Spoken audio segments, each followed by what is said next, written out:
新车驶来看片蛇的事件一直憋，又有民进党的立委何志伟和网友指控讲，伫8当前捌对伊性骚扰。何志伟嘛发声明回应讲，家己无意中的动作造成对方的困扰，伊是真抱歉。另外，国民党智库的副研究员詹碧文嘛，互真侪女性指控讲，伊长期惯势性骚扰女性。詹碧文嘛伫面册回释咧。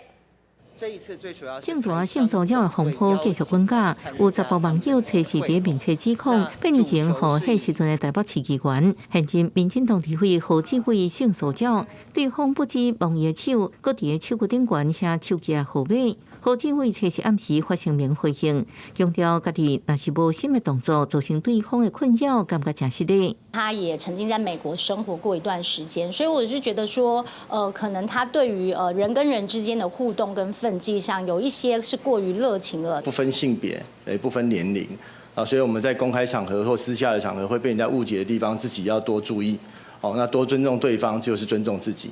探查姓名证据，也有国民党智库副研究员詹碧文被人控诉长期骚扰女性，伊测试暗时伫面册表示，要为过去甲伊相处，因为伊的分寸失当，感觉被冒犯的女性回失礼。国民党是表示，党内性平调查机制会为受害者角度出发，也加强宣导。若本党有类似的情势发生，国民党会继循我们这个性平的机制，还有相关的法律处理。那至于其他场域的性平事件，如果涉及本党党员的部分，考纪会也有相关的办法会来处理。因为性骚扰的代志真多，国民党也呼吁朝野各党应该爱关注检视性平暂缓，若有修法的必要，应该爱赶紧讨论，杜绝性平证据。记者综合报道。